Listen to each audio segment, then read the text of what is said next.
I'm Rob Swift, and today I'm going to demonstrate how you can perform a simple 12-bar blues in the key of A. In this lesson, we're going to go over the basic chords, including bluesy sevenths, the syncopated rhythm, and also the structure that makes it a 12-bar blues. Let's get started. Okay, we have a close look at the guitar neck, and we're going to begin by talking about what chords are needed for this progression. We're going to begin with our A major chord. Alright, my middle finger is on the 2nd fret of the D string. My 3rd finger is beneath that on the G string 2nd fret. And my pinky is beneath that on the B string 2nd fret. I'm strumming from my open A string all the way to my high E string. Now, if I want to bluesify this chord, all I'm going to do is take the pinky off and drop my 3rd finger down one string. So I have the same chord shape, only now there's an open G, so kind of like a hole in my A major chord.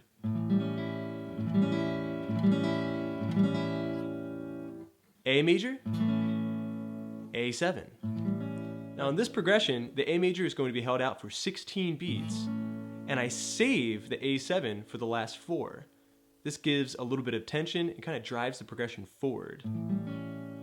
To our next chord, D major. I make a peace sign shape. The top of my peace sign, the 1st finger, goes to the 2nd fret of the G string. The other half, here, on the 2nd fret of the high E string. So I got 2nd fret G, 2nd fret high E. Alright. I call that the peace sign position just to help you remember it. The 3rd finger is then going to go into the 3rd fret of the B string to create a triangle shape. Now each finger is in the correct position, and it's creating that triangle shape. I'm going to strum from my D string down, or my A string. It's kind of optional, depending upon how robust I want that chord to sound. Alright, this is very similar to our D7 chord. To make a D7, we're simply going to turn the whole thing backwards. So if this is a triangle facing toward the guitar body, the D7 will be a triangle facing away. Middle finger 2nd fret G string, 3rd finger same note we had in the previous chord, but we're going to go 2nd fret high E string, and my 1st finger goes down on the 1st fret of the B string. It's a D7 chord, so we have D major, D7, and again, the last measure, I'm going to throw in that D7 chord to add a little bit more tension to drive us back to the A major chord. And the whole way through this progression, the 7ths are completely optional. You can kind of be as liberal with them as you like to be. Alright, the last chord in the progression, E major. My middle finger goes to the 2nd fret of the A string. My 3rd finger goes underneath that on the 2nd fret of the D string. And my 1st finger is here, 1st fret G string. Strum from the E string all the way to the E string. So I have low E to high E.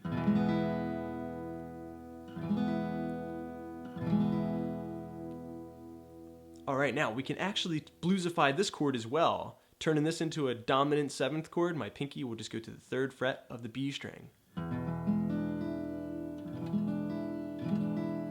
And to me, that's just the quintessential blues sound right there. E dominant 7. Alright, so let's review our chords. We have A major, or its bluesy version, A dominant 7. We have D major, or we can turn that backwards and create the D7. We have the E major chord, and we can add in our pinky to turn that into a blues chord as well. E7. Alright, let's break down the structure of the chord progression. This is going to be a 12-bar blues, so we have 16 beats on the A major chord, 8 beats on the D chord, 8 beats on the A chord,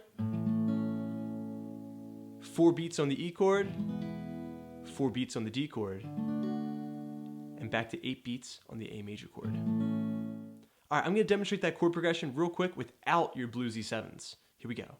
1, 2, 3, 4. 1, 2, 3, 4, 5, 6, 7, 8.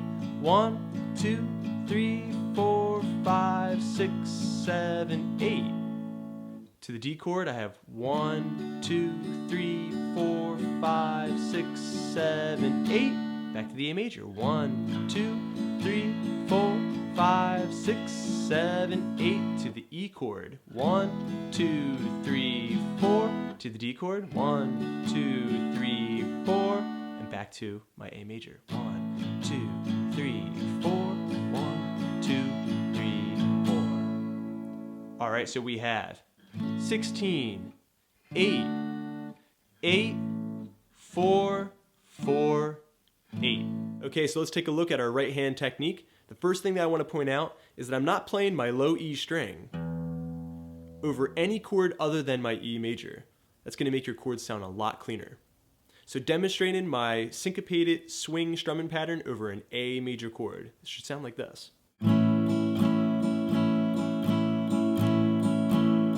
Alright, we're counting 1 and 2 and 3 and 4 and 1 and 2 and 3 and 4. Notice that my beats aren't even. Syncopation is the key.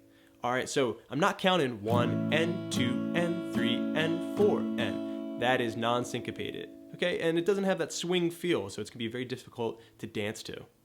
Alright, syncopation is the quickening and slowing of beats. So I have 1 and 2 and 3. You hear the difference? Everything is swinging.